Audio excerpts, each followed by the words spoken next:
Então, agora, iniciando a gravação, hoje é dia 12/12/2020, na aula da Pedagogia EAD da UFTM, História da Ciência e Metodologia Científica, né? Estamos hoje com um plano aí, né, na nossa penúltima aula, de fazer uma revisão geral, né, pensar alguma coisa que queira aprofundar, e também os próximos passos aqui da nossa disciplina. Tá bom? Vocês me ouvem? Sim. Que ótimo, então. Então, vamos lá. Então, como foi dito na aula passada, né, hoje é o dia de pensar alguma atividade, não atividade, né, mas algum módulo que vocês queiram aprofundar. Eu posso até mostrar aqui também, né, a atividade, se vocês quiserem que eu comente, né, mas é interessante para a aula de hoje as dúvidas, né, talvez vocês também fiquem um pouco ansiosos, né, por conta da avaliação, né? A avaliação, ela será montada, né? Ela será montada dentro das atividades, né? Então, se você quiser fazer uma retomada essa semana, a avaliação será montada dentro das atividades, tanto teórica quanto prática, tá? Eu tenho uma mãozinha levantada, é o Leandro. Leandro, já te dou a palavra, tá? Então, nós estamos pensando numa construção coletiva para o curso, né? E numa primeira construção, qual foi a nossa análise? A nossa análise foi de que nós poderíamos, né, no colegiado, nós poderíamos alongar o período da prova. Foi a nosso pensamento, né? Só que eu já sei, né, que o Ellison colocou essa possibilidade e algumas pessoas não podem, né? Então, isso é legítimo, tá? Então, eu já sabendo disso, continua o plano, né? Isso já estava, para mim já estava pensado, né, que seria a aula até dia 23. Então, dia 19 é a nossa avaliação, tá bom? Nós vamos fazer uma avaliação que não vai poder ser presencial por conta da pandemia, mas faremos a avaliação dia 19. Então, e agora, quem está com alguma pendência, né, nós não esquecemos de vocês, tá bom? Nós não esquecemos, o colegiado, os representantes discentes, são pessoas muito claras do que nós queremos construir, e vai ajudar nós pensarmos isso, tá? Nós vamos pensar isso no colegiado, porque aqui é uma turma muito grande para pensar isso, né? E claro que vocês vão ficar sabendo de tudo e vão poder opinar como opinaram na aula anterior, tá bom? Leandro, primeiramente, boa tarde, meu querido, e até agora, pensava aí, vontade de conhecer o Gracinha. É o Gracinha ou a Gracinha? O Gracinha. É o Gracinha. Ele é conhecido como Gracinha mesmo, tipo... embora seja a escola Nossa Senhora das Graças, ele é o Gracinha. Mas Beleza. é uma escola que é demais mesmo, é demais. Ela é fabulosa. Você conhece pessoalmente ela? Conheço, Você é de conheço. São Paulo, né? Eu sou de São Paulo, estou aqui há 3 anos em Rifaina. E mesmo assim, eu ainda trabalho em São Paulo algumas vezes, né? Esse ano, por conta da questão da pandemia, não, mas eu sou um educador não formal também. Então, eu trabalho com estudo do meio, ou, de repente, para quem não está acostumado com o termo, quem não é já da área da educação e está começando agora, são os trabalhos de campo que são feitos, às vezes até em universidade, né? Então, são viagens com objetivo de estudo. Então, a gente leva a molecada lá desde muito pequenos para viajar estudando. Que é também até começando com a aula, uma pergunta que eu já anotei aqui dos trabalhos que eu fui colocando em dia e que apareceu uma questão que eu acho que é importante para a gente debater também, Aldo. E com isso a gente vai vendo, conhecendo um pouco desses métodos. Eles têm, por exemplo, no nono ano do Fundamental 2, uma atividade que eles têm que desenvolver uma monografia, né, um trabalho em grupo, é uma monografia, mas é em grupo, né, como se fosse um TCC, falando sobre algum tema do que eles viram no longo do tempo, mas sobre São Paulo, então com propostas de intervenção e com uma série de coisas. E aí eles organizam uma coisa que eles chamam de congracinha. E a partir desse trabalho também eles levam para a Câmara Municipal de São Paulo, porque tem um evento lá que é feito com várias escolas, que são para propostas mesmo de intervenção na própria cidade. Então é um trabalho fabuloso. Tenho a graça de acompanhar também eles há muito tempo, além do trabalho de campo, que é um nível de trabalho fora de série, assim, fora de série, com muita qualidade mesmo.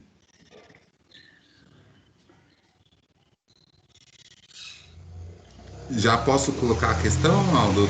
Ou eu estou Opa! falando e ninguém me escuta? Não, eu tô te ouvindo, aí eu tava aqui pensando, e aí eu tenho que articular com você, eu quero muito conhecer a sua amiga, e aí eu quero muito trazê-la, porque você entendeu que nós estamos construindo uma proposta diferenciada para essa pedagogia, né, Leandro? Sim, sim.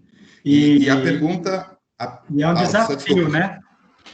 muito grande. E a pergunta que eu tenho é justamente para ajudar todos nós a tentar aprofundar um pouco mais disso. Talvez seja tema até de discussões futuras dentro do curso, mas eu acredito que se a gente começar a pensar nesse momento, acho que a gente, quando chegar nessa discussão, a gente encara talvez com um pouco mais de seriedade e fique bem mais produtivo.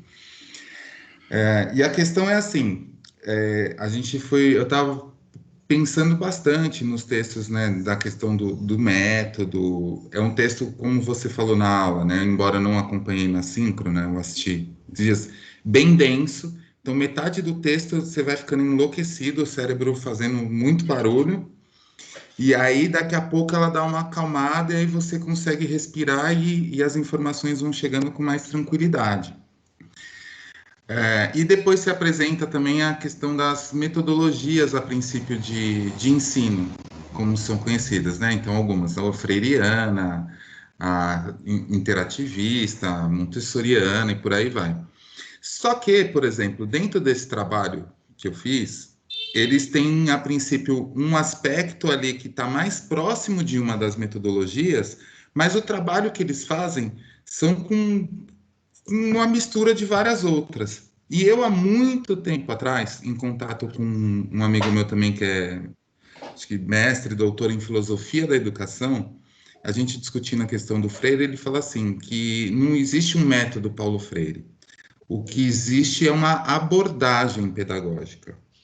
Então, a questão é a diferença entre metodologia, método e a questão da abordagem pedagógica nesse sentido, se você puder. Claro, claro que posso, e é uma coisa que me é muito cara, tá, Leandro? Eu acho que foi um carinho, né? Um afago, assim, né? Porque é muito caro para mim isso. E aí eu começo pela sua fala sobre o texto, né? Que eu queria construir com você e com os demais. O que é um texto denso?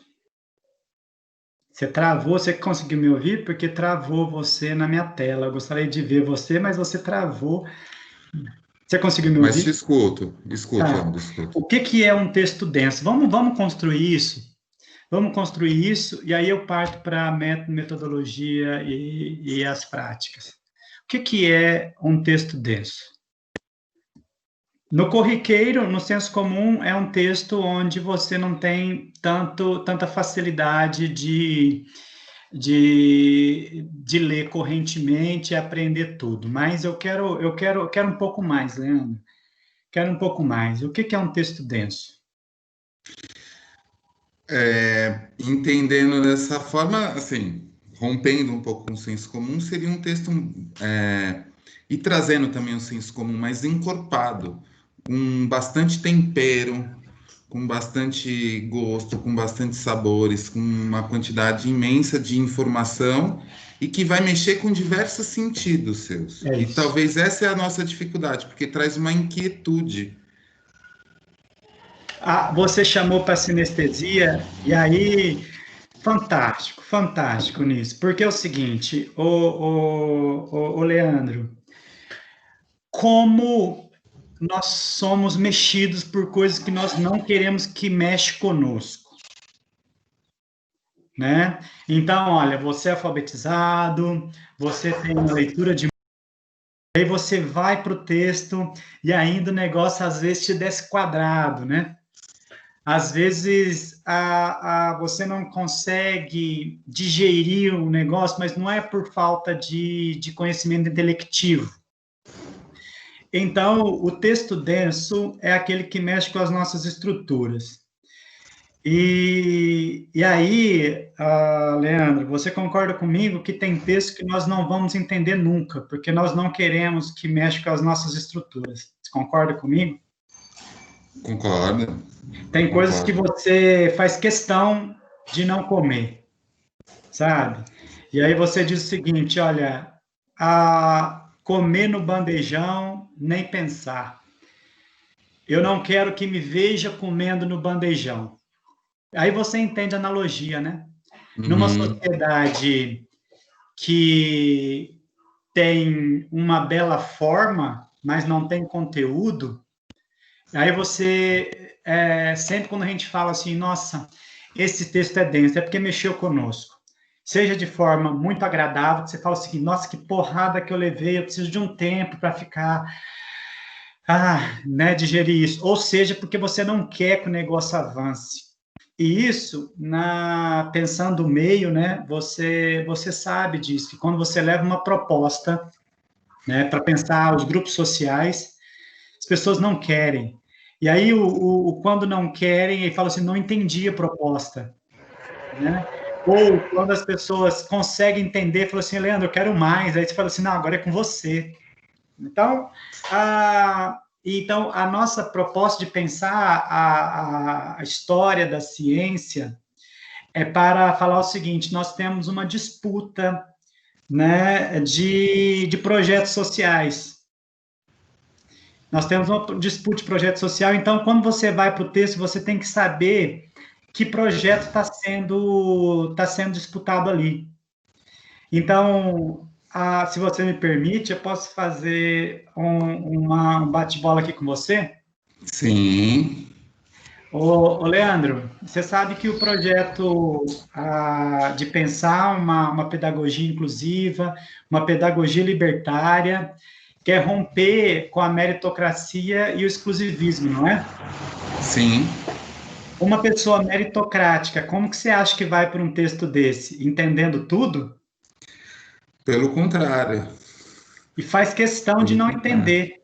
E ainda arruma argumentos para demonstrar que essa ideia oposta ela é muito confusa, portanto, ela tem que ser descartada. É isso. Então, aí a gente já avançou para o método, porque é o seguinte: o método é aquela forma que você identifica na sociedade os projetos em disputa. Então, o método é esse óculos que você coloca, né, para ver o mundo. E muitas das vezes que a gente chama de alienação é o grupo desprivilegiado que se dobra para o grupo privilegiado requerendo um mérito, né? Então, eu acho que você entendeu. O método é pensado enquanto uma leitura de mundo dos grupos sociais que se enfrentam, e quando eu defendo um grupo que não é o meu, eu sou alienado.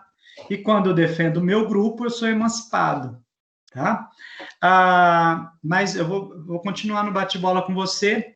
A classe detentora do poder, né? Ela defende a meritocracia. Tem alguma coisa errada com isso para a classe dela?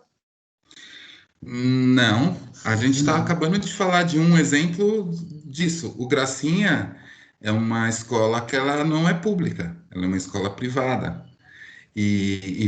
Cara, os professores ganham muito bem. Então, eles têm condições de concorrer em mesmo nível que as outras pessoas da mesma classe social, né? E aí eu vou te provocar agora também no seguinte: quando você está falando da questão da meritocracia, aí uma outra questão que entra, acho que se contrapõe, mas ao mesmo tempo alimenta essa meritocracia, a gente pode chamar da ideologia, porque muitas vezes a gente tem a sensação de que ideologia é aquela forma que eu e meu grupo pensa. Mas, na verdade, a ideologia é aquilo que nos é imposta por pelo grupo hegemônico dominante, né? Então, eles colocam essa ideologia, por exemplo, a da meritocracia, e ela passa a valer para todo mundo, né? Vale para todo Então, mundo. E essa ideologia arrebenta com o tecido social, né? exato. Tá? E aí você tem que explicar para a pessoa como surgiu a roda, né? Para dizer o seguinte, olha, eu não estou contra você, sabe? E nós na Você trouxe. educação, e nós na educação vivemos isso cotidianamente, né? Que todo momento você tem que primeiro explicar, fala assim, olha, essa é uma proposta para defesa da nossa classe. E nós só conseguimos defender-nos se junto, né?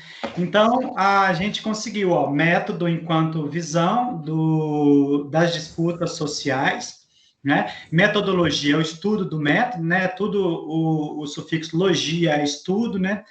E agora nós temos, diante dessa leitura da realidade e dessa intervenção, as práticas, né? As práticas. Então, a fim de consolidar, seja a ideologia dominante, ou seja, a consciência de classe, nós vamos ter as metodologias de ensino, né? Sabe? Então, o ensino meritocrático, o ensino baseado na competição, vai atender, né, a classe dominante. Por outro lado, o ensino que inclui, que pensa o empoderamento, ele vai romper com aquela lógica de exploração da classe trabalhadora. Então, nós temos essas metodologias de ensino que tenta ou conservar ou romper, o método, olhar para a sociedade e ver esse conflito, e metodologia, estudo do método, né? O estudo das formas de chegar até o objeto. Não sei se respondi, né? Eu acho que eu fiquei mais empolgado em estar trocando ideia com você, e principalmente Né? romper, porque nós estamos num grupo muito grande, e várias pessoas sentiram dificuldades, mas não perceberam que eles, a vida toda, foram vendidos para uma ideia dominante, e agora romper com isso é muito mais do que ser alfabetizado. O letrado, É muito mais. Você tem que aderir ao projeto. Sem aderir ao projeto, não vai. Você vai tirar nota 10, porque você vai saber o que os autores pensam, mas não vai conseguir pensar. E para concluir, Aldo, e deixar aí também, tem a Flávia está com a mão levantada tem um tempão, a questão da abordagem, que talvez faltou, mas seria, quando você fala da questão da prática do método de ensino, é olhar para o indivíduo de forma diferente e entender as diferenças e as necessidades que surgem de cada uma dessas diferenças, né?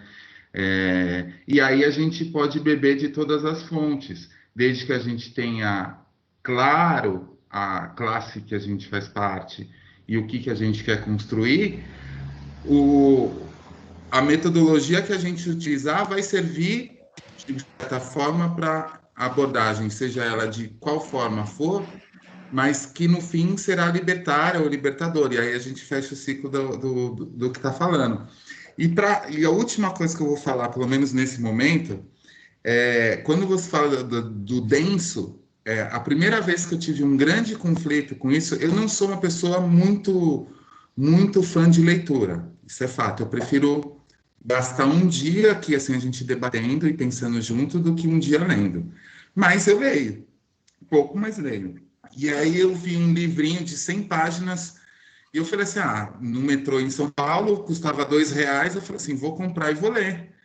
Foi o livro mais caro que eu comprei na minha vida, porque eu demorei 2 anos para terminar de ler essas 100 páginas.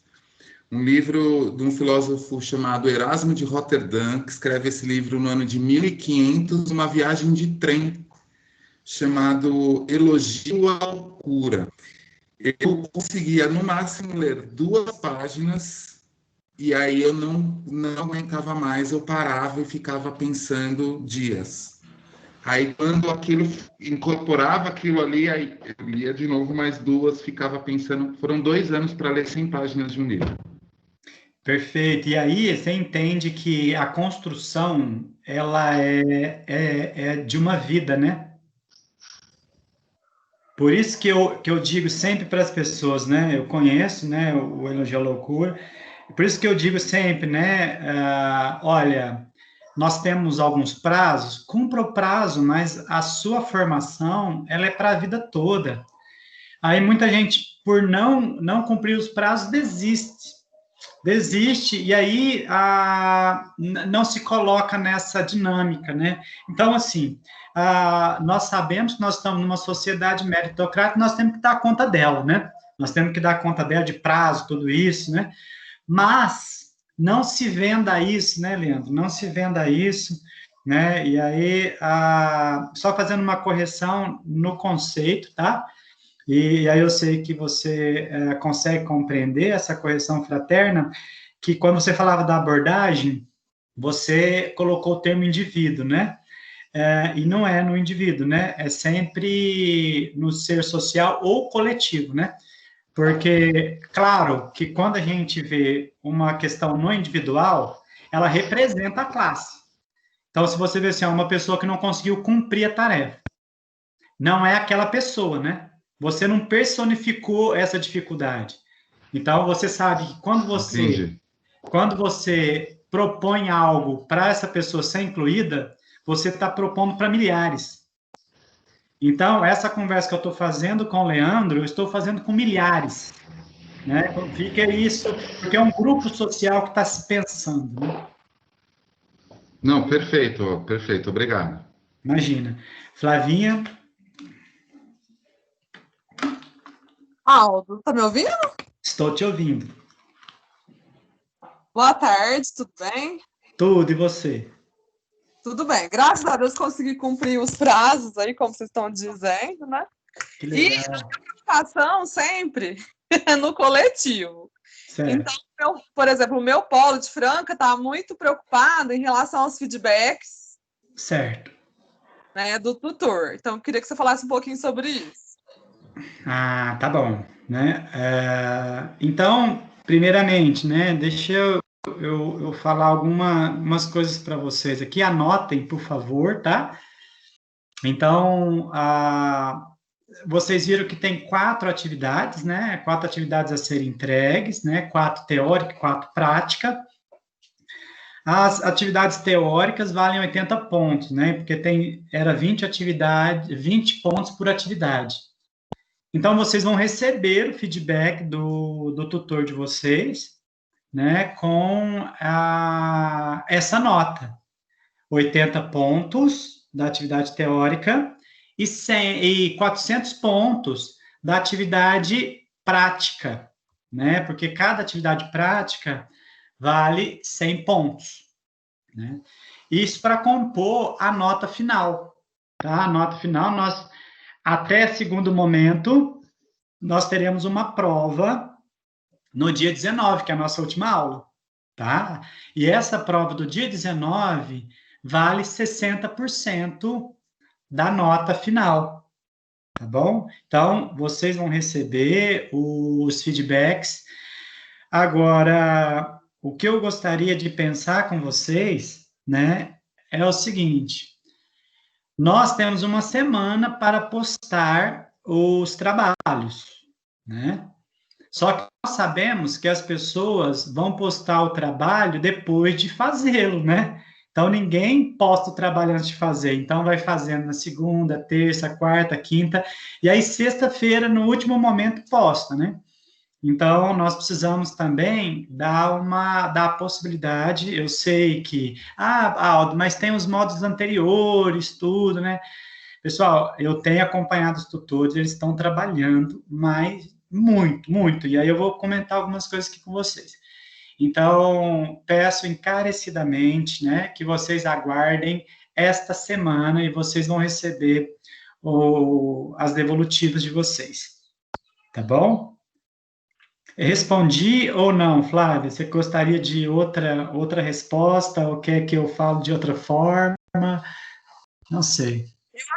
Ô, Aldo, acho que a angústia maior do pessoal é assim, é saber quantos pontos que eles tiraram para saber em relação à prova. Sim, mas aí eu vou falar para vocês o porquê que está acontecendo isso, tá, Flávia? Muita gente aqui é professor, né? O que está acontecendo? Tem pessoas pegando o texto da internet e colocando nas atividades, né? E não é citação, como a gente aprendeu o que é uma citação, né? Na aula passada, não é citação, as pessoas estão pegando e mandando para os tutores, né? Tem pessoas mandando atividades repetidas, né? Então, uma pessoa faz atividade para duas. E isso, e os tutores estão respondendo, né? São os tutores muito comprometidos, né? Ainda eles têm me mandado, falou assim, nossa, olha aqui, ó, talvez essa pessoa confundiu e me mandou isso aqui, ó, tá tudo da internet. Eu vou devolver e pedir para refazer. E aí, então, isso onera muito, né? Imagina, olha, 40, 80 atividades, né? Porque tem a prática teórica que chega num dia e, e repetido, sabe? Tem alguns problemas dessa ordem. Então, por isso eu estou meio que defendendo aqui, né, os tutores, porque isso eu estou presenciando, tá? Isso eu estou presenciando. Outra coisa, nós tínhamos feito um plano, Flávia e demais, para alongar a disciplina de vocês até o dia 8. E a Adriana já me mandou um recado que não vai alongar, né? Então, nós tínhamos mais tempo. Os tutores estão trabalhando mais do que o horário deles, né? E porque eles querem construir também uma educação mais inclusiva, né? Mas, infelizmente, Flávio, tem algumas pessoas, né, por questões diversas, né, tem mandado essas atividades dessa forma, tá? Então, eu estou aqui fazendo uma meia-culpa para que vocês esperem. Agora, todo mundo tinha que mandar atividade dia 11. Então, todos mandaram. Então, a partir de segunda-feira, todos vocês saberão a nota de vocês. Tá bom? Obrigada, Aldo, agradeço. Lembrando que eu estou falando no geral, no coletivo. Sim. Mas você entendeu a nossa posição? Entendi, e eu me coloco no lugar também, porque eu também sou professora, também tenho 3 escolas, eu sei o quanto é difícil a gente dar feedback de tudo, né? Sim. Mas eu sempre me coloco no coletivo, então por isso que eu gosto de falar. Tá bom. E aí, foi bom vocês terem colocado, né? O Paulo de Franca sempre muito bem representado no coletivo, porque, olha, eu tenho absoluta certeza que quando eu falei aí, olha, tem pessoas pegando o texto da internet e mandando para os tutores, eu tenho certeza que de todas as pessoas que estão aqui, alguém falou assim, então zero a pessoa, né? Então, não aceita mais a atividade dessa pessoa e tal. O que essa pessoa está fazendo aqui, né? Porque, primeiramente, é essa atitude que nós temos, né? Porque a gente não sabe por que a pessoa fez isso, mas a gente parte do pressuposto que queria enganar a gente, né? Mas para minha felicidade, qual foi a atitude do tutor? O tutor veio conversar comigo para a gente bolar uma estratégia para ensinar, né, a esse grupo de pessoas que não pode fazer isso. Então, eu achei de uma grandeza tão grande, né? Eu acho que é isso que nós queremos construir aqui. Claro que algumas pessoas não vão construir isso conosco, né? Mas eu gostaria de aproveitar a sua fala, né, para dizer que a quantidade de trabalho, quando as pessoas fazem isso, aumenta muito, porque aí tem que devolver, tem que aceitar, né? Mas, assim, eu gostaria também de aproveitar esse momento para a gente tirando dúvidas, né? Porque, assim, como eu sei que é bom falar dessas coisas práticas, tudo, mas isso a gente consegue resolver, né, no Moodle, consegue resolver com os tutores, consegue resolver numa mensagem, né? Gostaria de falar do texto, né, assim, das dúvidas, né? Mas caso não tenha esse tipo de pergunta, eu respondo as outras também, tá bom? Deixa eu ver quem estava aqui na ordem. A Flavinha já falou, Amanda, você gostaria de falar? Sim, boa tarde, professor. Boa tarde, tudo bem com você? Tudo bem com o senhor? Graças a Deus, melhor agora. Então, eu tenho uma dúvida sobre, olhando aqui o feedback da tutora sobre as atividades que eu fiz, e na Ótimo. atividade sobre o vídeo, né, da educação extraordinária e tal, ela me deu um feedback e ela falou que, assim, no meu vídeo faltou falar um pouco sobre as ideias do Libânio, fazer esse elo entre as ideias do Libânio sobre as tendências pedagógicas. E aí eu fiquei um pouco perdida, assim, pensando sobre o que eu deveria ter falado mais, fazendo esse elo com o Libânio. Então, se o senhor puder falar um pouquinho das tendências pedagógicas e essa educação extraordinária, eu agradeceria. Ah, tá bom. Como eu não vi o seu vídeo, né? E você sabe que as atividades práticas, elas serão validadas, né? As atividades práticas são validadas como aprovados, né? Uhum. Então, ela não entra no cálculo ali da nota, né? Porque nós temos 60 horas teóricas e 15 horas práticas, né? Então, Só te interrompendo um pouquinho, não foi nem a questão da nota, não. A minha dúvida foi fazer esse elo, assim, entre as tendências do Libânio e a educação extraordinária, sabe? não, eu entendi perfeitamente. Tá. Então, você quer me dizer o que é uma educação extraordinária? Então, como o meu conceito, né, que eu coloquei, porque assim, quando você explicou a atividade, eu entendi que era para a gente falar assim, como nós pensaríamos, né, nessa educação extraordinária. Então, eu pensaria mesmo como essa forma de fugir do senso comum, de sair da caixa mesmo, né, das ideias que a gente já tem, e trazer à tona, né, trazer para a educação, para a nossa realidade de educação, essas ideias que emancipem, né, e não que alienem as pessoas, né, como já é agora. Então, essa questão da consciência de classe, do nosso contexto social, de entender onde nós estamos inseridos, para, a partir daí, transformar a educação, a nossa realidade, né?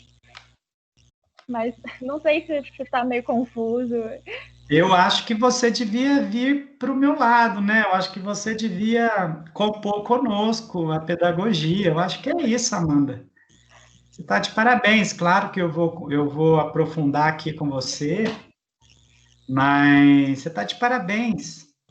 É isso, olha, você entendeu que o extraordinário é romper com o que está posto, né? Isso, sim. E aí, olha que você viu que não tem juízo de valores, Amanda? Uhum, sim. Quando você se propõe a romper com o que está posto, não tem juízo de valor. Porque se tivesse juízo de valor, você podia ouvir assim, ó, mas você só ensinou essa pessoa a contar, né? Isso aí é muito fácil. Sim. E aí você diz, o extraordinário é romper com o que está posto. A pessoa não sabia e eu ensinei. E aprendeu, sim. E aí você agora nas tendências, né? Assim, para pensar as abordagens, né? Como você perguntou, né? E aí ao grande pulo do gato é como fazer isso, né? Aí vamos pensar nesse exemplo. Você está conseguindo me acompanhar, né? Com o áudio, né? Sim. Ó, vamos pensar nesse exemplo. A pessoa precisava contar, né, Amanda? Uhum. Só que nenhum professor conseguiu contar. Deu cartilha para ele, fez ele repetir os números e não contava. Pegou pedrinha, não contava. E aí você, a partir do Libânio, né, você falou o seguinte, olha, se a tendência libertadora trabalha com problematização da experiência social, eu vou perguntar para essa pessoa como que é o seu cotidiano. Sim. E aí, a partir disso, você viu que ele estava com uma família muito numerosa, né? Aí você pede para ele falar o nome das pessoas que estão na casa dele. E aí ele começa a falar o nome e, para ele não se perder, ele vai acompanhando nos dedos. E aí ele era uma família de 5 pessoas. E aí, quando ele acaba de falar os integrantes, aí você pergunta para ele, então, quantas pessoas são da sua família? Ele diz, 5. E tem um estalo. E aí ele começa, a partir disso, contar, né? De forma muito elementar, mas começa a contar. Por quê? Porque você, partindo do Libânio, pensou nessa problematização da experiência social. Sim. Tá? Parte do cotidiano do aluno. E aí nós também temos a tendência libertária, né? Que aí o foco é com o grupo. Então, você leva essa pessoa para o grupo, seja uma educação popular ou uma educação institucional, sabe? Uhum. E começa a pensar isso no grupo. Entendi. Então, eu não sei se você conseguiu levar o como para o texto, mas, na minha opinião, o seu conceito de educação extraordinária me emociona, né? De você falar o seguinte, olha, é romper com o que está ali. Uhum. E você entende, Amanda, que muito do que você quer propor como rompimento, o seu interlocutor não quer? Sim. Ótimo. Por que ele não quer? Porque para ele é muito cômodo ficar como está, né? Porque para ele não é interessante que as pessoas rompam com esse pensamento que ele ema, né? Não é interessante que as pessoas se emancipem, né? Muito obrigado, viu, pela sua participação. É isso. Eu acho que isso não é um final de um percurso, né, de uma disciplina. Eu acho que o que você me coloca agora é início de uma transformação na educação. Tá? Parabéns. Sim, obrigada. Eu agradeço pelo exemplo, que pelo exemplo também ficou muito claro como nós podemos fazer isso. Né? Porque eles vão toda hora te perguntar, né? É muito bonito, Amanda, muito bonito. Isso aí você sabe falar bem, você consegue falar dos grupos sociais, mas e aí? Que é o que o Leandro tinha colocado no início, né? Para a gente falar das abordagens. Como que a gente aborda, então, né? Uhum. Não, muito obrigada, professor. Eu que agradeço. Mais alguém? Pessoal? Tinha uma pessoa que tinha levantado a mão, mas não A Adriana Bastianini tinha levantado a mão, mas se ela não for falar, eu falo. Foi contemplada, Adriana, ou você ainda quer falar? Professor, Pois boa não? tarde. Eu já estou lá na boa noite, já pensou? Ah, tá quase. Está quase. Eu queria que o senhor me explicasse mais um pouquinho sobre o método filosófico. Ah, tá, tá. Tá, deixa eu só. Eu posso pegar uma aguinha só um pouquinho, Adriana? Só um Claro, momentinho. imagina.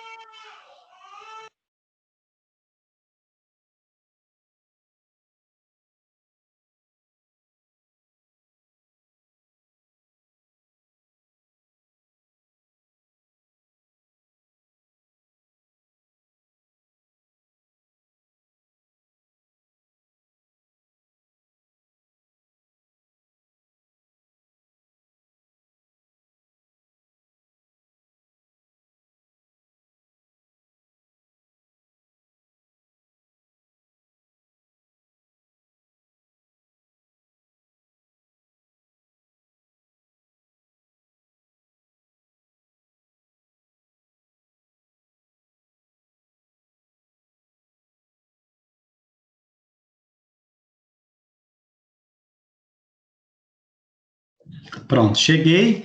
Adriana, eu vou aproveitar a sua pergunta e já vou colocar aquele quadrinho, né? Não sei se vocês lembram, tinha um quadrinho onde a gente colocava todos os métodos, né? E aí a gente pode falar de todos, né? Nossa, eu agradeço Mas muito. especificamente do que você sentiu que é preciso aprofundar. Eu vou colocar aqui, né? Vou projetar. E aí você me deu a deixa para a gente pensar também, além do método, como a gente consegue acessá-lo.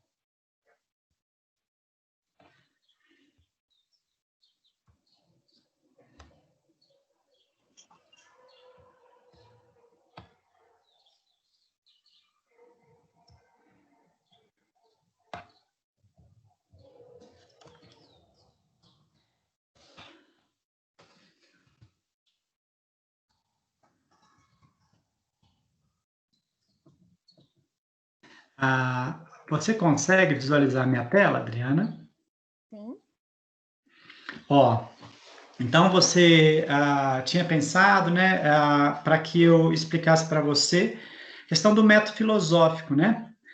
Então, qual que é a base, né, para pensar a realidade? Então, você entendeu que quando eu e o Leandro começamos a nossa discussão, nós precisamos de um olhar para ver o mundo, né? Então, como que é esse olhar a partir da filosofia?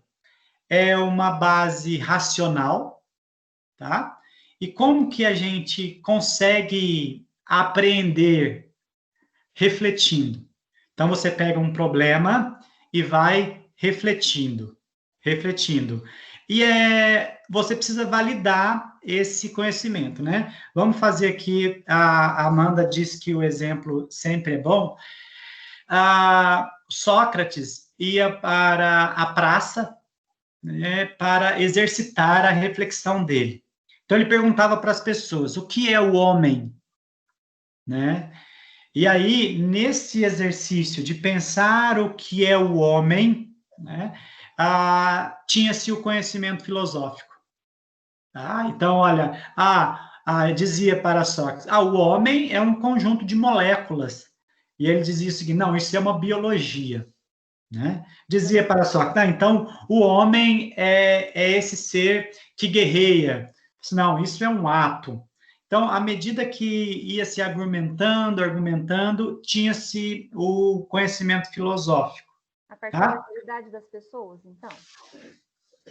Do conhecimento das elas tinham, né? Isso, é o conhecimento real que cada um traz.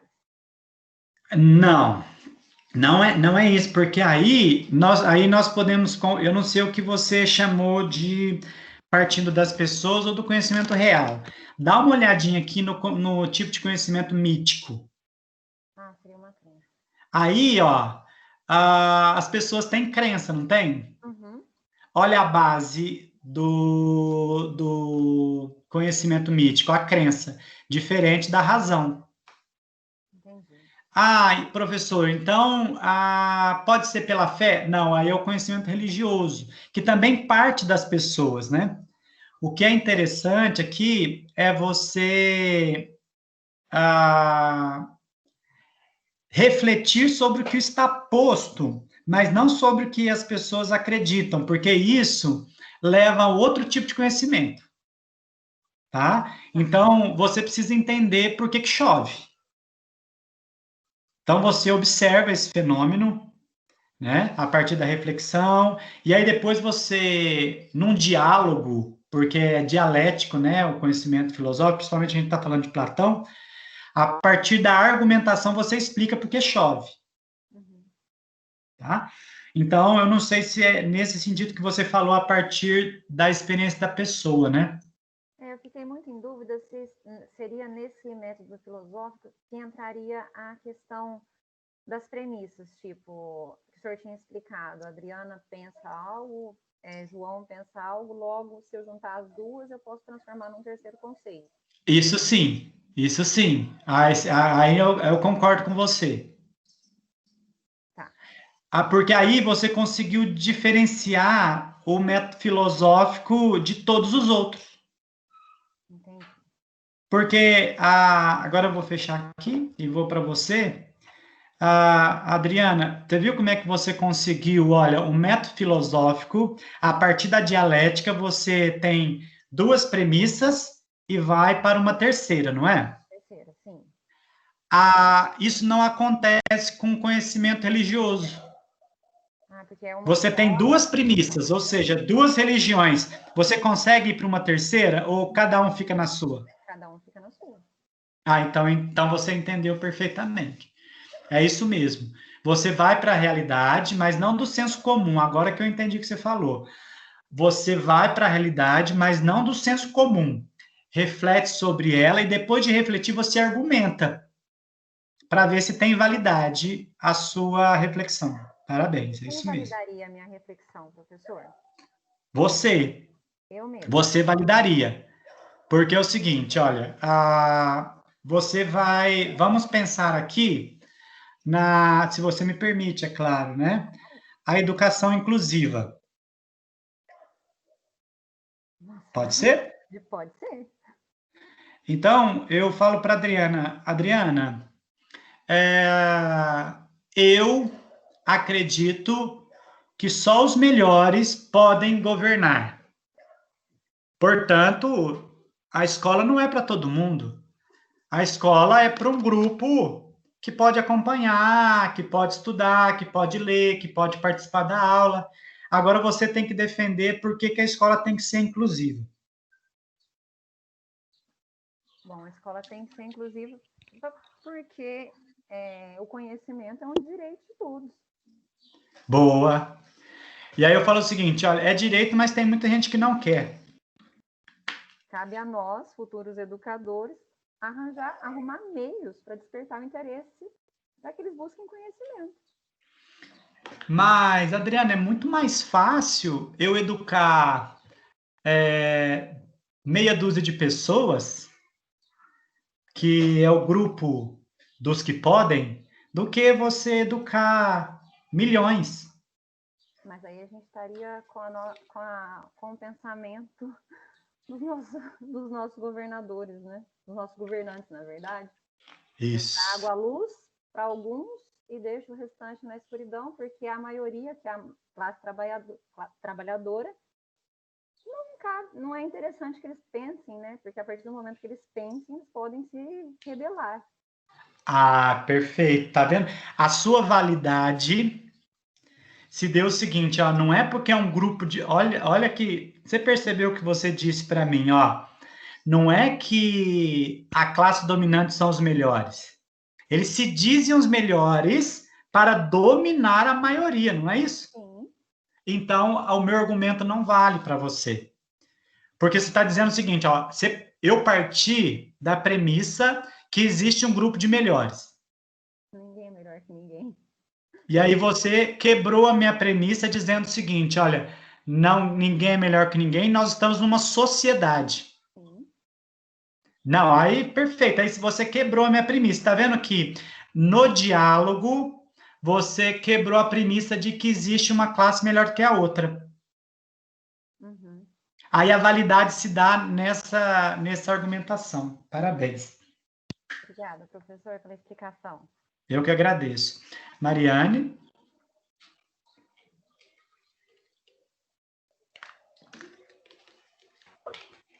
Boa tarde, professor, tudo bem? Boa tarde, tudo bem, e você? Joia. Aqui, nos primeiros, é porque eu entrei bem depois, né? Deve ter uns 15 dias que eu entrei no curso. Tá, seja bem-vinda. Ah, obrigada. Deve ter quase 20 dias. Então, aí eu comecei pela sua matéria, né? Aí, Boa ideia, hein? na minha cabeça. Quase morri, quase desisti, mas fui em frente. Você passou a teoria de... Primeiro foi o... deixa eu olhar aqui o artigo, né? Só um minutinho, que eu estou olhando aqui no meu... É tanta coisa que eu anotei. Uhum. Você passou primeiro, foi um artigo, né? Aí eu li esse artigo, depois passou a teoria de Kuhn, eu li o livro. Você leu o Thomas livro? Kuhn, né? Que bênção, gente. Nossa, mas eu tive que ler umas 2 vezes para poder assentar. Mas aí eu fui fazendo, né? Com mais calma. Então, eu entendi a teoria de Kuhn. Deu para.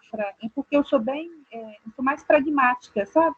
Que Eu não legal. tenho o hábito de artigo científico, essas coisas. Eu leio muito, mas não artigo científico ou artigo. Que legal. Então, né? Agora, eu não consegui a teoria de Bachelard, mas não entrou na minha cabeça, mas de jeito nenhum. Aí fui procurar saber sobre o livro, né?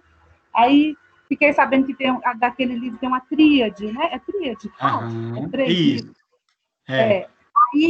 Aí eu me embolei. Aí eu desisti de Bachelard. Eu queria entender qual que é a teoria, bem assim, voltado com a linguagem mais de pessoas que não entendem, o que é a teoria de Bachelard. Tá, eu vou aqui, eu estou tentando achar aqui a nossa aula para que a gente possa pensar isso, tá? E aí a atividade que nós colocamos que nos ajuda muito, tá? Pensar nisso. Deixa eu ver aqui, tá? Esse não. Esse não. Não é aqui, tá? Quarto.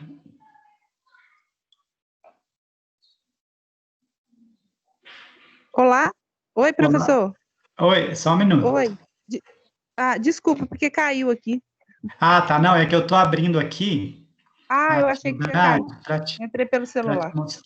para mostrar.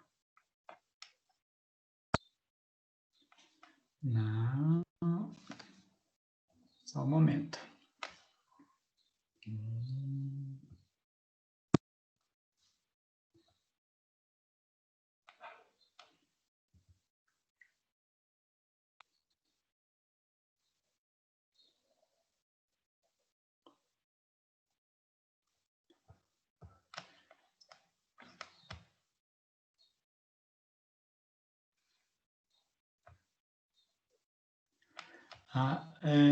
Agora eu vou projetar aqui e você me fala se você está visualizando a minha tela, tá?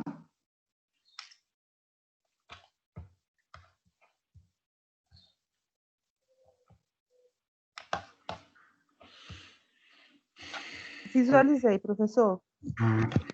Olha, Bachelard, ele é muito preocupado com a questão da aprendizagem e da ciência, né? Como você gostou do livro do Thomas Kuhn, eu acho que é só uma questão de ajuste ali para nós pensarmos, né? Ele diz que há um poder de invenção na pesquisa. Então, qual é o papel da pesquisa? Não é entender o que está acontecendo para superar? Conversa comigo. Sim, é sim. Isso. Então, olha, se há um poder de invenção na pesquisa, né? Quando a gente pensa em estudar algo, né? Nós estamos querendo romper com o que está posto. Então, você tem algumas ilusões do saber imediato, né? Por que você tem sempre uma visão do que as coisas são? Fala para mim. Por exemplo, quando você está diante de algo novo, você tem uma ideia do que é aquilo. Pode não ser uma ideia real, mas você tem uma ideia, não tem? Tenho uma ideia. Você sabe por que isso acontece? Talvez você fala na área de teórica, por exemplo? Quando acontece algo na sua vida, qualquer coisa. Sim. Né? E aí, você nunca se deparou com aquele problema, ou aquela situação, mas você tem uma ideia, você começa a formular a ideia do que aquilo é. Sim. Isso acontece, não acontece? Acontece, a partir de uma cosmovisão, né? Um Por repertório que isso acontece isso? Por causa de um repertório que eu tenho. Aí eu vou assimilar aquilo através... como se eu tivesse um banco de dados. Isso você tem, né? Isso você tem. Isso. Aí deparei com aquela situação, eu vou lá no meu banco de dados e vou saber o que está acontecendo, se já aconteceu comigo aquilo, se é novo. Eu acho que é assim. Perfeito, perfeito. Então, vamos pensar isso para bachelar, né? A sua inteligência, ela antecipa maus encontros, para que você preserve sua vida, para que você consiga fazer o máximo com o mínimo esforço. Isso é questão de inteligência, não é? Sim. A sua cosmovisão te ajuda constantemente economizando energia. Exatamente. Só que as suas impressões primeiras, nem sempre elas são adequadas para resolver a situação. Então, é o que ele chama de ilusão do saber imediato. Porque senão nós ficaríamos só com o nosso banco de dados sem aumentar o repertório, né? Você concorda comigo? Concordo. Você já ouviu a frase o aluno não aprende porque a família é desestruturada? Claro. Perfeito. Sim. Então, você entendeu que essa cosmovisão é uma visão de se desculpar do trabalho que não foi feito, né? A culpa não é minha. É uma desculpa, é verdade. A culpa não é minha, a culpa é da família, que nunca vem na reunião, que não... Então, você entendeu que esse banco de dados, de que a educação é um conjunto de professor e família, e se não tiver assim, não acontece. É uma cosmovisão que graça em nosso meio, né? Agora, e quando você pretende... Aí, eu acho que agora eu posso fechar, porque eu quero olhar para você, achei legal.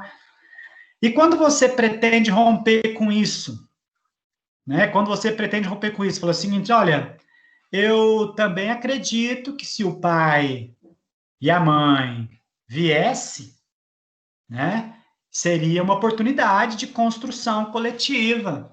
Eu acredito, se tivesse uma família estruturada, põe aspas aí, tá bom? Eu acredito, porque eu me formei assim. Só, Mariane, que você estava com um problema ali.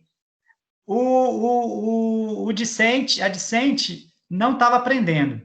E aí você recusou essa ilusão primeira e foi aumentar o seu repertório. E aí, nesse aumento de repertório, você viu que é possível, né, romper com o que está posto. E quando você rompe com o que está posto, a gente chama de revolução científica. A partir desse exemplo, você conseguiu chegar ou ainda não? Quer que explica mais? Sim, eu consegui. É porque o texto dele é muito. As palavras, né, são bem. Tem que ficar toda hora indo no dicionário para poder entender. Aí eu fiquei, na verdade, eu fiquei cansada, sabe, de começar a Sei, ler o artigo, ficou confuso para mim. sim. Aí eu não Então, li deixa esse eu fazer texto. uma pergunta para ver se você, assim, tá expert, então. Tá. E eu acho que você vai dar conta.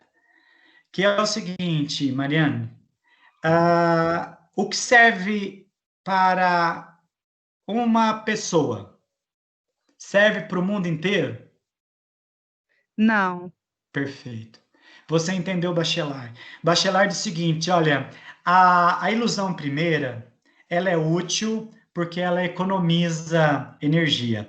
Só que nós temos que recusar as generalizações.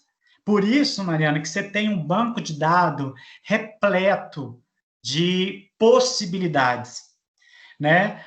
Eu não sei se você acompanhou os exemplos anteriores, quando eu falei assim, olha, vai para a vida do discente, da discente, e pergunta quantas pessoas moram na casa dele. Aí perguntou 1, 2, 3, 4, 5. E aí ele se viu contando, ele descobriu que sabia contar. Você acompanhou esse exemplo? Acompanhei, sim. Perfeito. E aí, se você não tem um repertório maior do que isso, Mariana, no outro dia, quando você se deparar com alguém que não sabe contar, aí você fala o seguinte: olha, quantas pessoas moram na sua casa? Ele diz o seguinte: nenhuma. E aí você Aham. não tem repertório. É, Por isso que, claro, que se você conseguir fazer da mesma forma, você economiza tempo e energia. Mas se não funcionar, você puxa outra. E se você não tem nada no seu repertório, você cria. A partir da pesquisa, você cria um repertório. Eu acho que ah, você entendeu bem, Mariana. não, entendi sim. Muito obrigado Agora pela deu pergunta. para. Obrigada Foi, pelo livro de Thomas Kuhn também. Foi muito ah, bom, foi bem enriquecedor. eu gosto muito, tanto do Bachelard quanto do Kuhn. Tá, ok, Áudio, obrigada. Eu que agradeço. só, Pois não? áudio, só fazer uma intervenção. Desculpa, Denise. E quando você cria um porque acabou seu repertório, aí você está no com que é o extraordinário. É o extraordinário. E aí, ô, Leandro, você viu que não é culpa minha, são esses autores que se amarraram. Eu só trouxe ele para vocês, né? Só trouxe ele para vocês. Então, a educação libertária, não sei quem que colocou, acho que foi a Amanda, né? A educação libertária, ela tem um aumento de repertório muito grande. Não dá para fazer educação libertária com preguiça, porque você tem que aumentar o seu repertório, né? E isso a gente chama de emancipação. Denise? Tô ouvindo? Agora Tô estou. ouvindo? Tô. Não? Eu estou ouvindo. Ah, boa tarde Boa tarde. a todos, boa tarde. Professor, uma pergunta que não quer calar. Por que, se a gente analisar, assim, se for para analisar a quantidade ali em sala de aula, por que a maioria mesmo dos que menos aprende, dos que menos têm facilidade para aprender, são os que os pais menos participam, principalmente em casa, com a tarefa de casa, não está nem aí, não ajuda a criança. O que a criança aprende, ela só desenvolve, o que ela sabe só foi feito na escola. Em casa sempre vem sujo, ou a tarefa suja, quando tenta fazer, ou rasgado, ou não feito. E realmente, no fim das contas, esses alunos, eles têm bem maior, a dificuldade dele é bem maior. Sério que você vai me colocar nesse problema, Não, Denise? porque ficou aqui, ó. Sério, olha, vou te Impressionante. falar. Todo mundo gostaria de ter uma pergunta dessa, né? Você sabe, todo professor de educação Não é? libertária, pensar coletivo, todo professor de pedagogia quer uma pergunta dessa, né? Eu não sei, enfim. Entendo. Você quer que o grupo responda ou que eu responda, né? Eu entendo. Mas, assim, é porque é meio complicado mesmo, né?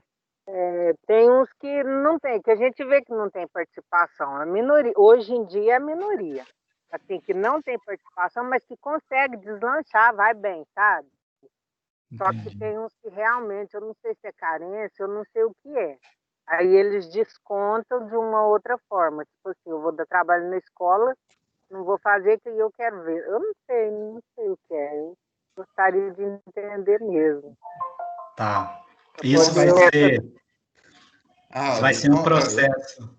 Eu Pois já não, vou Leandro? me intrometer aqui. Eu acho que é isso tudo, Denise. E você também já respondeu, É. em partes. É que nada é fácil, é muito complexa essa discussão. E ainda bem que a gente aqui está fazendo esse exercício de pensar e pensar justamente no coletivo e como coletivo. Eu, por exemplo, eu cresci um estudante preguiçoso, mas muito inteligente. Então minha mãe olha e fala assim: "Nossa, não é que eu sou, não, gente, só para isso é o que minha mãe dizia. Olha, o Leandro é inteligente e o Luciano é esforçado. Ele tem que estudar, ele tem que pegar em livro. As práticas e as formas de aprender são diferentes, tanto para mim quanto para o meu irmão. E mesmo assim, eu aprendia muito rápido na escola, e depois que eu aprendi, quando eu via que o professor estava reproduzindo a mesma coisa, porque outros companheiros não tinham aprendido, aí eu perdia a mão, eu começava a bagunçar, eu começava a não prestar atenção, e aí eu atrapalhava a aula. E também é uma forma de chamar atenção. Tanto meu pai como minha mãe trabalhavam fora, muitas vezes ficava muito tempo com avós, e muitas vezes muito carente. Então, você também colocou isso. Mas a gente tem vários autores hoje que já vai falando da necessidade da relação professor-aluno, e da atenção, e do carinho, do cuidado, de entender que se a criança está respondendo de uma forma não esperada, é porque alguma coisa está acontecendo. Mas não é porque existe uma culpa, é que a gente não encontrou uma forma de atingir ela ou de mostrar que aquilo é interessante e que ela pode usar aquele momento para ela extrapolar o que está fora da casa dela. Então vamos pensar numa família que a gente tem pai alcoólatra, bate na mãe e a criança presencia isso tudo. É claro que ele vai ter mais dificuldade de aprender, perdão, porque a preocupação dele está com a segurança da mãe. E que, independente se ele aprender português, matemática, geografia ou história, ele não vai conseguir mudar essa situação que dentro da casa dele está muito ruim. E aí a gente tem que entrar na vida desse aluno para mostrar que ele pode convencer a mãe, por exemplo, a falar assim: larga o marido. Como isso? A partir dos processos emancipatórios. Quando ele perceber o porquê que o pai está naquela situação, porquê que a mãe está naquela situação. E parte disso eu acredito que seja pela questão do afeto e da proximidade. Não é à toa que os pais largaram a função de educação para as escolas. A educação não pedagógica, a educação.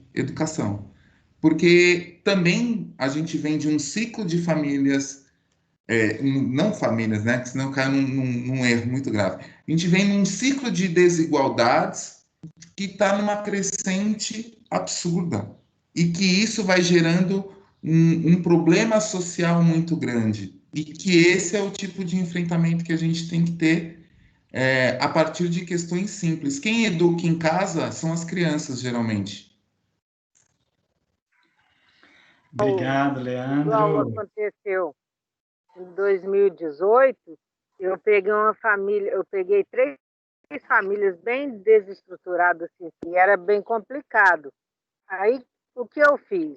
Ao invés de eu chamar os pais, a mãe, para reclamar do aluno, porque tinha muita reclamação, Eu não reclamava, porque não ia adiantar.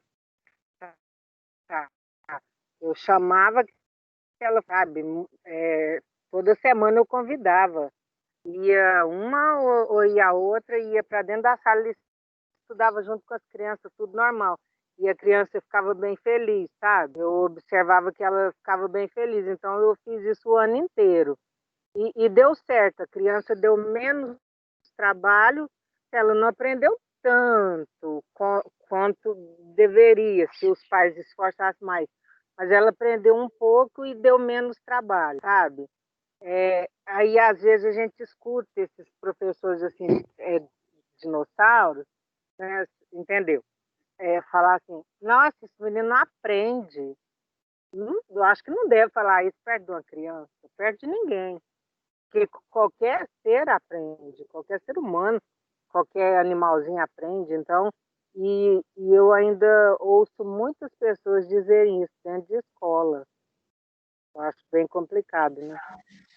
Denise, eu agradeço imensamente, né, você pensar isso conosco, né, é nessa leitura mesmo da realidade, né, você é uma pessoa que tem contribuído para a gente romper com esse estigma, né, as pessoas estigmam, assim, esse não aprende, esse aprende, né, então, a escola que está aí não é feita para a classe trabalhadora, né? Então, esse é o de pronto, né? A gente tem que falar, a escola que está aí não é da classe trabalhadora. E parabéns pelo seu trabalho, né?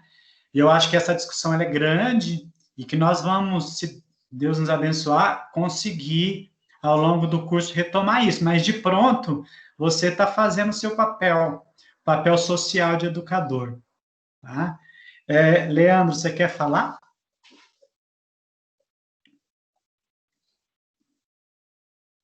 Ou a Elisiane?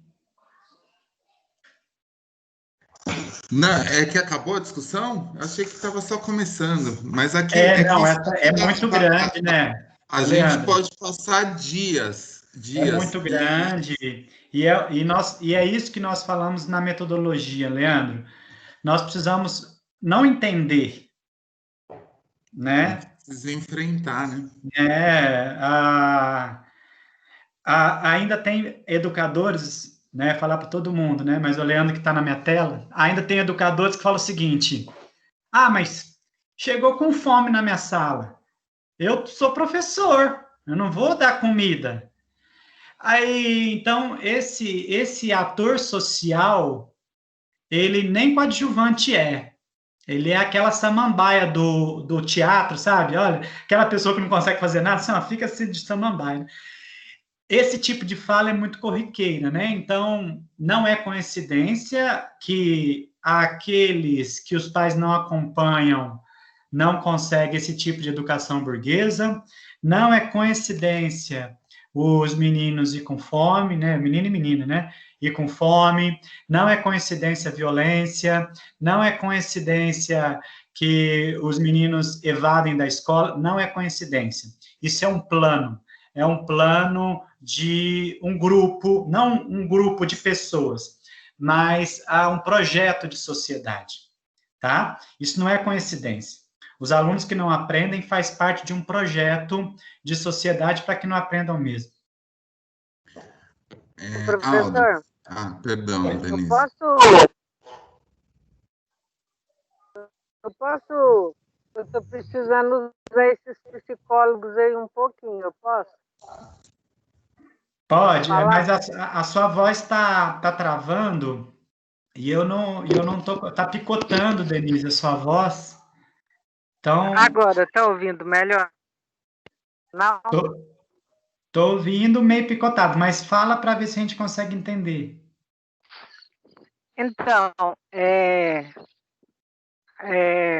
23 anos atrás, meu filho, as escolas eram muito mais complicadas que hoje. E meu filho, ele simplesmente pegou uma cadeira e jogou para cima, e ele ia jogar numa criança.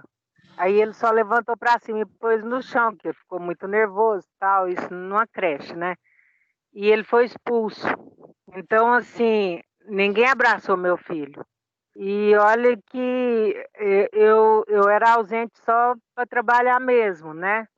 Ninguém abraçou meu filho. E meu filho cresceu sempre com a minha ausência porque eu tinha que trabalhar.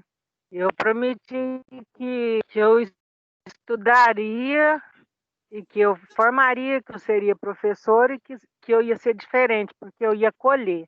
E tem 10 anos que o meu filho ele foi assassinado. Então, foi muito difícil para mim. Eu já tentei desde 2011, que era para eu estar formada, para eu ter terminado a pedagogia. Só que, como eu entrei em depressão, eu parava, eu não queria mais nada. Pelo contrário, eu só queria morrer, mais nada. E aí, do nada, assim, por eu nunca conseguir, porque eu sempre tenho que trabalhar para ajudar a pagar aluguel, comer e sustentar os outros filhos. Aí, do nada, Deus me deu esse presente, que foi passar nessa universidade. Deus mandou isso aí do nada, né? Tanto que temos aí na sala mestres, especialistas, doutores, graduados, pessoas que têm 20 anos que não frequentam a sala de aula. Aí, no meu caso, assim, eu sempre fui espertinha, sabe?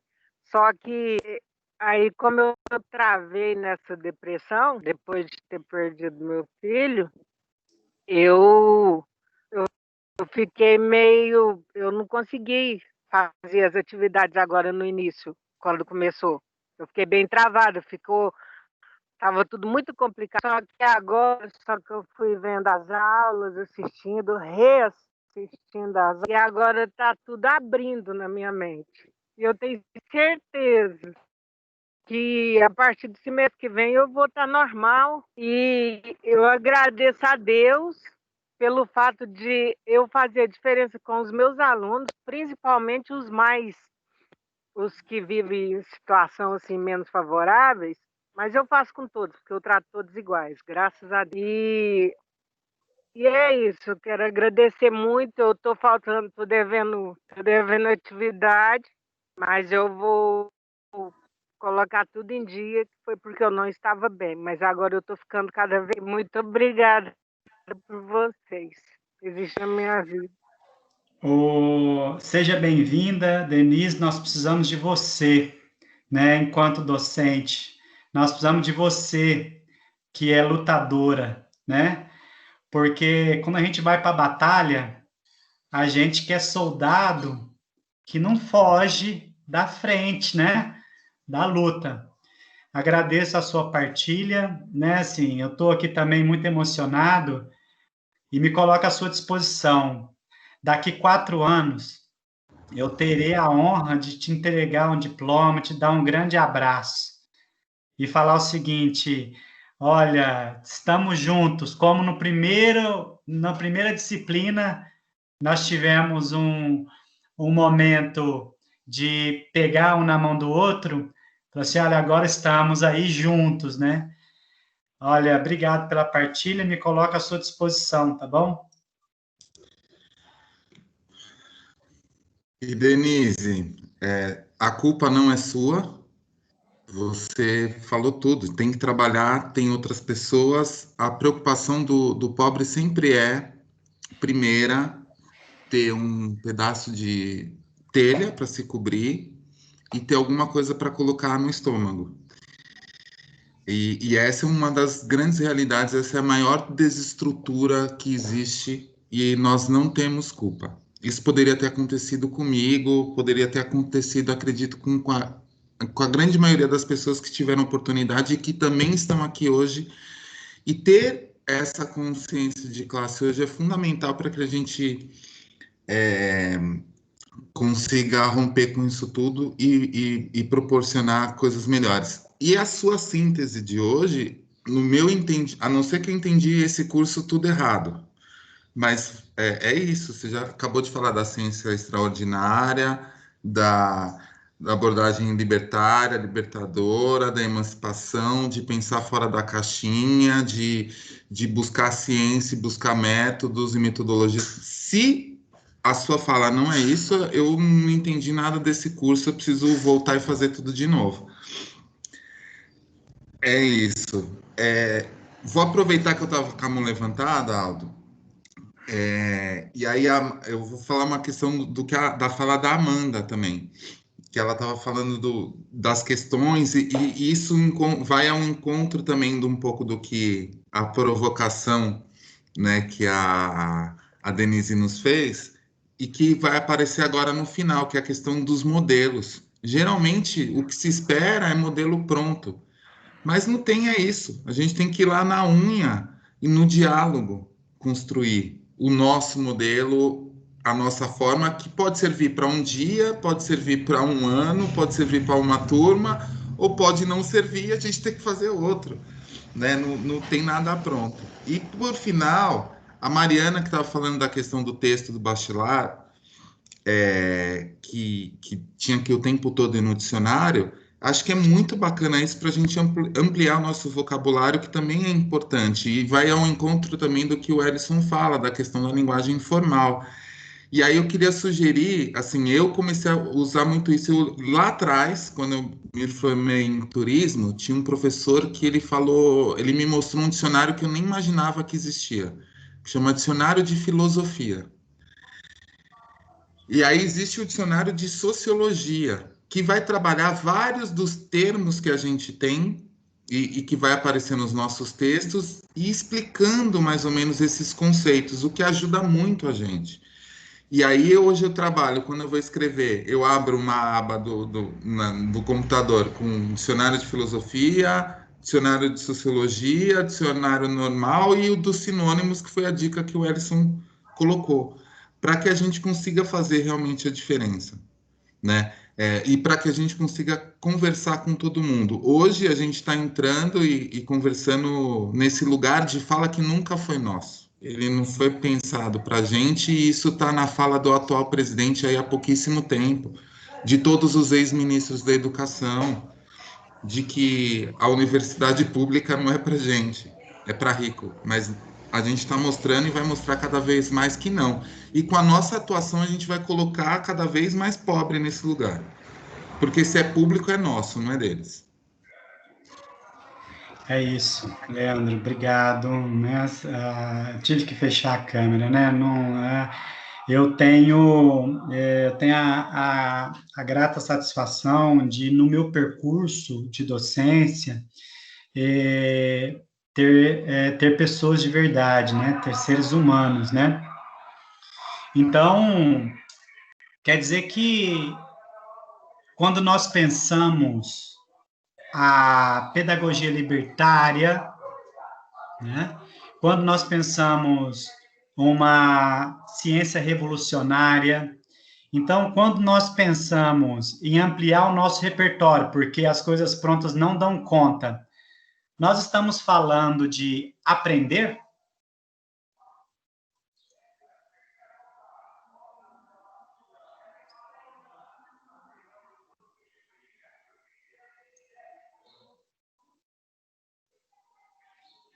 Se nós estamos falando de aprender, então o docente, ele não é apenas um ensinante, né? Então, quando eu vou para o meu interlocutor, eu vou com essa predisposição. Não é uma fala pronta que fala o seguinte: olha, chegar no começo da disciplina, olha, pessoal, eu estou aqui, não sei tudo, né? Mas, assim, eu estou aqui para contribuir com vocês, eu também aprendo. Tem sempre uma discussão, e aí depois você vê a mão pesada desse docente, você vê a questão meritocrática presente, e é uma educação que exclui. Agora, quando vocês trazem, assim, nossa, eu preciso ampliar o meu repertório, eu preciso conversar com mais gente, eu preciso incluir mais gente, eu preciso fazer algo revolucionário. Então, essa demanda que a gente fala que é pessoal, mas ele é do ser que quer fazer algo na sociedade, então emana para várias pessoas e grupos sociais. Então o professor ensina e aprende. O aluno, né, o discente, ensina e aprende. Os grupos sociais são grupos de ensinar e aprender. A todo momento, né? Então, é isso. A pesquisa revolucionária é aprender a ser humano. Então, e o discente também, ele ensina nós a fazermos uma pesquisa revolucionária. Adriana? Boa tarde, professor. Boa tarde, Boa tarde. colegas. Tá boa? Bem, e o senhor? Melhor agora, né? Uma discussão que parece que entenderam, né, a disciplina, os textos, né? Então, fiquei feliz. Muito bom. Eu até abri porque eu queria muito agradecer o senhor, os nossos colegas, a Denise, porque quando eu ingressei, nem pensei que nem seria possível fazer, né, tal curso, porque sempre eu tenho 2 cursos técnicos e surgiu essa oportunidade e eu querendo graduar e de repente o senhor vem explicar que não é graduação, que é o social, né? Que é o social, não é eu tirar nota para eu passar, que tem algo mais, né? A Denise mesmo mostrou isso na prática e foi muito enriquecedor para mim porque eu aprendi que igual a política tem que ser pública mesmo. Nós precisamos da política pública, não a restrita, não do meu partidinho do fulano, do ciclano. A gente precisa, o povo precisa. Quando o senhor sugeriu aquela entrega, ela pode me passar a realidade que está vivendo a nossa cidade, as dificuldades dos professores que às vezes não tem internet disponível para poder passar o ensino que querem. Às vezes o Estado ignora, né? Que ignora a gente, ignora o povo, a sociedade, a maioria, e fica só essa política de exclusão. Então, professor, nessa entrevista com a pedagoga, a gente achou, ela sinalizou vários problemas que, inclusive, os professores, às vezes, tiram da própria, a internet da sua casa, a tinta da sua casa para fornecer uma educação para as crianças que precisam e são excluídas, né?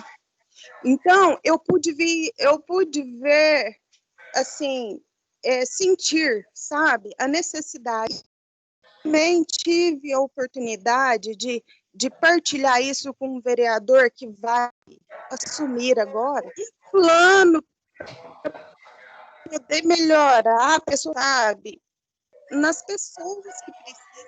A Denise mesmo falou, quantas pessoas precisam aprender e não tem essa oportunidade. O senhor me fez enxergar isso tudo. E eu sou muito grata e espero que o vereador que a gente propôs uma melhoria nessa situação para as escolas, né, da nossa cidade, que ele adere mesmo às solicitações dessas pedagogas, desses professores, desses alunos, porque ele vai atender não só os professores, mas centenas de alunos aqui da cidade. Então, assim, tem essa oportunidade de melhorar, né? Está nas mãos dele. E eu espero, assim, isso o senhor tem parte. O senhor tem parte porque, sabe, é de uma entrevista. Então, assim, é muito importante o que o senhor está fazendo. E eu, assim, sou muito grata e muito, assim, sem palavras, porque eu cresci muito nesse pouco tempo que a gente está junto. Muito obrigada. Adriana, você me emociona, né? Mas, olha, faço votos que você continue, tá? Continue com essa ideia de que mais do que uma graduação é um compromisso, né, social que você está abraçando, né? E que bom que estamos juntos, que bom poder contar com você, que bom que você está aqui na pedagogia, né? Então, retome isso, né, no seu polo, né? Sempre incentivando as pessoas, sempre também, se possível, né, ajudando as pessoas a entender que a educação nesse país, ela precisa de uma revolução. Nós precisamos olhar para a educação de forma inclusiva, e começa aqui, né? Então, a forma que você se coloca, né, a forma que cada um vem trazendo aqui, vocês me mostra esse compromisso, que é meu e que é nosso. E se alguém tentar abafar isso, Adriana, não lute sozinho, tá? Me chame nós aqui da pedagogia, vamos juntos com esse mesmo ideal, né, que é uma educação para além do que está posto, porque o que está posto está excluindo a gente. Então, nós vamos para além do que está posto. Então, conte comigo, né, e nós vamos ter 4 anos aí de exercício, tá bom? Que bom, que bom. Muito obrigada, professor. Hoje é a nossa última aula, tá? Um beijo no seu coração, aí a próxima já é prova, né? Então, muito obrigado pela sua fala, tá bom? Um beijo e obrigada. Um abraço a todos. Um abraço a todos. Deixa eu projetar para vocês aqui, até para depois não ter dúvidas, né? E aí, compartilhar aqui. Porque aí a gente já vai caminhando também para o final, né? Tá cedo. Tá cedo, né? Tá cedo, né? Porque eu tenho que... Eu vou aproveitar que você está compartilhando sua tela e eu vou ajudar a dar uma porradinha aí, vou fazer com a Adriana. Que bom que uma certa pessoa acabou não passando, né, no curso de pedagogia. Sabe-se lá como que ia ser esse curso sem essa pessoa, mas vamos lá.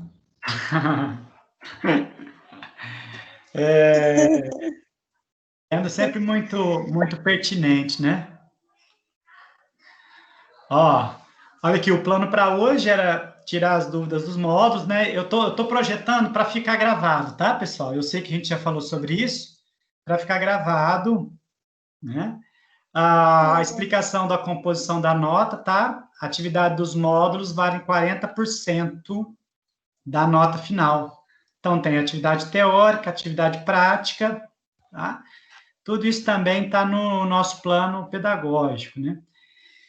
E a avaliação, como já estava marcado, né? Então, não é novidade nenhuma, dia 19 terá uma avaliação para vocês pela plataforma Moodle, né? Que é o que vocês postam lá, com 60% da nota final, tá? Eu coloquei uma observação aqui, e é isso que eu vou fazer agora, após a aula de vocês. Conversaremos no colegiado para atender os casos específicos e de recuperação para quem precisar. Bom, vou fechar, voltar para a reunião, né? E aí a gente fecha na Ana Flávia, tá? Tem a Diane e a Ana Flávia, para a gente fecha, tá bom? Diane, pois não? Boa tarde, professor. Boa tarde, tudo bem? Tudo jóia. Professor, a minha dúvida é referente à pesquisa. A gente tem que ver a pesquisa não só como acadêmica, mas no observar do exercício da profissão de docente. Seria isso também? É isso. Agora, por que a gente não pode descolar a pesquisa da prática? Diane, esse que é o pulo do gato. Por que a gente não pode descolar? Ela funciona se descolar? Não. Uma é inerente à outra, né? Isso. É isso. a pesquisa é a forma de aumentar o nosso repertório. E aí, se eu fico com esse repertório muito grande lá dentro do laboratório, não funciona.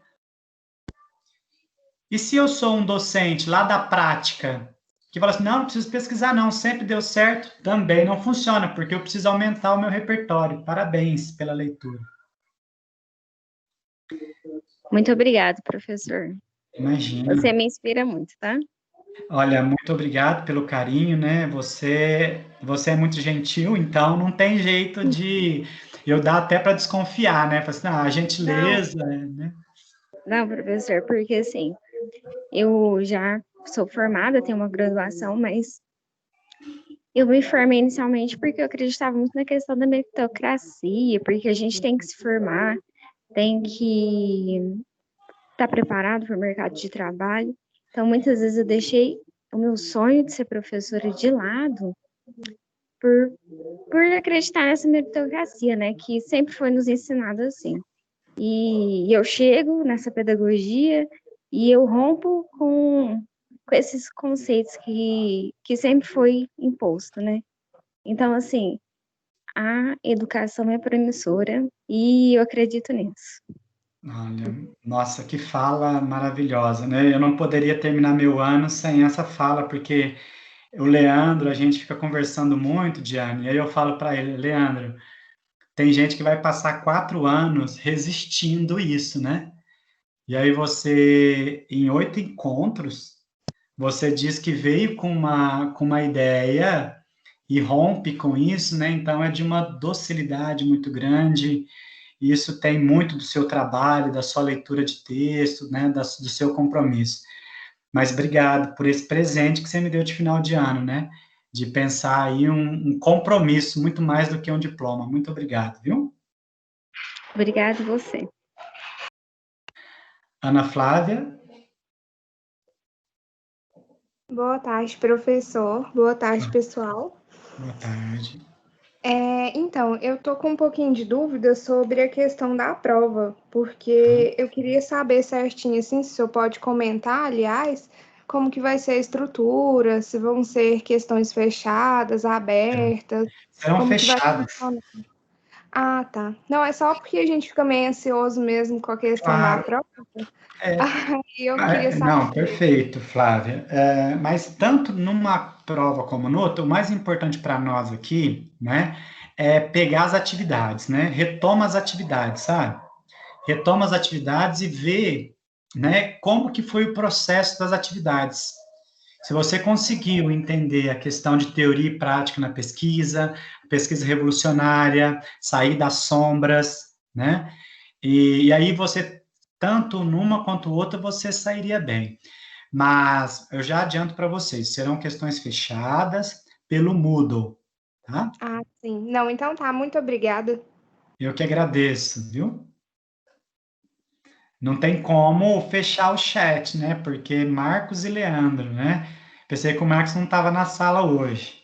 Doutor Marcos? Então, agora, porque a minha mão levantou, porque agora que eu vi que a minha mão não está funcionando. Agora levantou. Você estava desde o início? Estava querendo falar. Eu estava com preconceito comigo e não queria deixar eu falar. O Leandro é meu moderador, ele sempre olha nas mãozinhas. E aí ele nunca falou, então é ele que te tirou do... Eu estou percebendo que o Leandro tem um problema comigo. Claro, certeza. Imagina. Obrigado. Peraí, deixa eu só pegar um cafezinho e você já fala, só um minuto.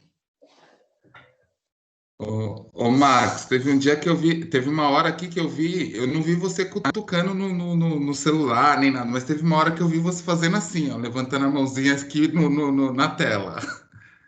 É porque como eu percebi que parece minha mãozinha, e eu tô aqui toda hora assim, né, e não vai, aí eu falei, gente, eu vou fazer assim com a mão para ver se alguém está me vendo, porque desse tamanho, ninguém vê o que eu quero falar, é difícil.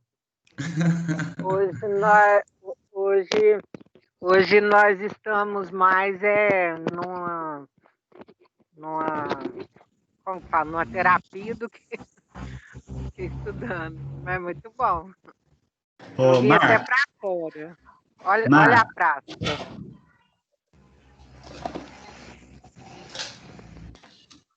Tá fora. Ô, Marcos. Tá me ouvindo, Marcos? Tô. Percebeu o movimento da aula hoje sobre o que nós tínhamos conversado ou não? Claro, percebi sim. Já entendi. Então, você me surpreende. Aldo? Agora que eu tô te ouvindo, vai. Já teve reunião do colegiado? Não, porque a demanda foi agora, né? Porque a demanda ela veio na aula do Ellison, né? Né, porque o senhor falou alguma coisa sobre isso, e o pessoal veio no grupo. Teve reunião do colegiado, tal. Eu falei, gente, eu não fui chamado, se teve. Não, por isso que é bom projetar. Você viu que eu projetei o documento, o planinho de hoje, né? Que aí eu coloquei o seguinte, que a prova será no dia 19, e nós, do colegiado, pensaremos numa possibilidade dos casos específicos, né, que sempre tem, e também de possibilidade de recuperação, porque isso não tem como eu falar agora, mas eu quero pensar isso com o colegiado. Bom, uma das questões que eu ia colocar mais ligadas à disciplina é essa, da questão da novas oportunidades e tal, mas o senhor já falou disso. Eu acho que o pessoal do Polo de Tuiutaba está já bem satisfeito com as respostas, né? A questão da prova também, o pessoal está com dúvida, sim. Aí ela vai ser liberada lá ou nós vamos entrar em aula com o senhor para fazer a prova? Ela vai Então, como a prova seria em janeiro, e agora... Então, eu e o Ellison, nós vamos conversar e mandar o recado para vocês. É assim, é a plataforma, né? A gente não precisa entrar comigo aqui. A gente libera e vocês vão ter um tempo para fazer. Ok, é isso. Mas isso tudo nós precisamos ainda afinar para falar de horário, tudo que eu não tenho aqui agora. Não, ok, sem problema. E acho que minha segunda fala é mais abraçar a Denise, dizer para ela que uma perda é sempre dolorosa, né? Então, eu também venho de uma perda muito forte, também me abalou, e acho que eu me peguei muito na minha prática educativa. Acho que estar ali, entender melhor aquele aluno, né? Entender melhor a realidade dele, se sentir pertencente àquilo, é transformador. Eu sempre isso, Paulo Freire. A educação transforma, e ela me transformou, minha realidade. Hoje eu sou uma nova pessoa e a pandemia também me fez isso. Entender mais esse aluno, mais esse sujeito e mais nós mesmos como sujeito. Então, sinta-se abraçada. Tem uma figurinha que eu mando muito no grupo do Polo de Tuiutaba. Você pode tudo que você quiser, menos desistir. Tá? Então, sinta-se abraçada por mim e dizer que a gente fica emocionado por isso, porque quando a gente passa por esses momentos assim, eu sei como é difícil, mas a gente tem que continuar, né? Até pelas pessoas que vão nos deixando, a gente tem que continuar por elas também. Então, acho que é mais isso. Claro, agradecer ao Aldo, né? Pedir desculpa pela encheção de saco que eu fico, mando mensagem, agradecer aos colegas do curso, as trocas que nós tivemos aqui nesse primeiro momento, e aí dizer como é transformador ter essa oportunidade. Em plena pandemia, já formado, pós-graduado, mestrando, acho muitos aqui, né, entrar numa nova graduação, aqueles que estão começando, gente, nós estamos no meio de uma pandemia e estamos começando a transformação nossa. E olha que mágico isso, poder estar aqui, ouvir pessoas de vários lugares, de várias identidades, é multicultural isso daqui. É permitir a nós mesmos enfrentar o novo. E o novo é desafiador, e esse é só o começo, e a gente vai junto. Eu já disse em outros momentos, né, o Ubuntu, se eu vou terminar, todos iremos terminar, porque ninguém larga a mão de ninguém. Um abraço, gente. Olha, eu te amo, hein? Então, isso aí, se você largar, eu te busco pela orelha, hein? Tem isso, né? Leandro? Bom, só para ajudar a elucidar isso tudo que a gente está falando, que o Marcos falou aí tão bem, e eu assisti ontem um documentário, eu fiquei uma semana aqui praticamente inteira sem internet, caiu um raio sei lá onde, sem vídeo funcionando, enfim, foi o caos. Aí ontem eu consegui assistir para dar uma respirada das atividades tantas que eu estava colocando em ordem, um documentário que saiu no dia 8, do Emicida, chamado Amarelo. Tá na Netflix, não sei se todo mundo tem, mas quem tiver, por favor, assistam. Assistam, maravilhoso, acho que coroa muito do processo, das coisas que a gente está passando. É bem válida, era só essa sugestão. E para quem não tiver Netflix, eu vou dar um jeito ainda de piratear e colocar nos grupos. É isso aí. Documentário baseado no ano passado, né? O FET que ele fez com a Pablo e com uma outra lá, que eu não lembro o nome agora, e aí esse documentário surgiu a partir da música, né? Então a música traz pedaços do documentário, de repente ele lança o documentário falando sobre isso, sobre sujeitos, espaços e pertencimento. E aí quando acho que a própria Denise que falou da questão dos professores, do aluno não aprender, né? Como, de quem é a culpa? É que nem o professor Aldo falou, acho que nós podemos fazer uma disciplina só sobre isso, para a gente discutir, porque existe várias possibilidades de eixos dentro disso. Mas é sempre bom a gente se colocar no lugar do outro, da empatia, né? O que leva àquilo é o entendimento que a senhora teve, de perceber a dificuldade que o aluno tem, o que o Leandro traz, né? Quais são os problemas familiares que ele tem, quais são as questões socioeconômicas, sociogeográficas daquelas pessoas. Eu, na pandemia, comecei um projeto social dentro de um centro da cidade e a gente distribui sopas. E aí a gente faz visita fraterna também. E aí, de repente, eu chego num bairro dito periférico e a gente entrega sopa lá, aonde não sei se vocês conhecem, mas que a gente chama de Boca, né? Então a gente vai entregar a sopa lá na Boca. E de repente eu chego na rua da Boca e vejo que a maioria ali são os meus alunos que não estão estudando. Eu estou entregando sopa, então, senhora, por que você não está estudando? Não, professora, aqui a gente não tem internet. Então, ali, o Leandro, numa graduação, não teve acesso durante uma semana sem internet, porque caiu um raio. Mas e aquele aluno que está lá, né, num bairro periférico, no meio do tráfico de drogas e não tem acesso? A gente foi se organizar, então é transformação por isso. Então, hoje a gente entrega as atividades impressas para eles. Vai lá, eu vou entregar a sopa e já pego, recolho e entrego a atividade. Então, é muito importante a gente ter esse olhar da empatia, do entendimento do outro, principalmente dessas variáveis que foi discutida aí pela turma. Muito bom, e parabéns, Denise, por ter esse olhar também. Gente, deixa eu falar uma coisa.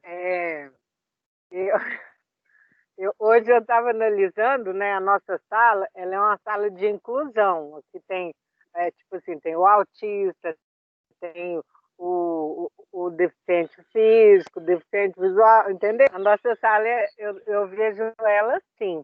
Então, que um precisa do outro, e que temos que incluir cada vez mais, porque nós temos o que já é graduado, especialista, dizem que tem até doutor, né? Eu não sei, não conheço, mas assim, que bom. E tem aquele que já saiu muitos anos do ensino médio, né?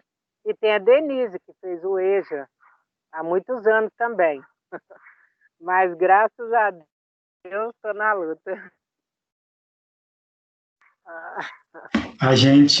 Eu acho que alguns de vocês vão saber, né, que é sempre o seguinte, quando a gente fala da nossa origem, é sempre o seguinte: Aldo, presente, né? Então, Denise, presente.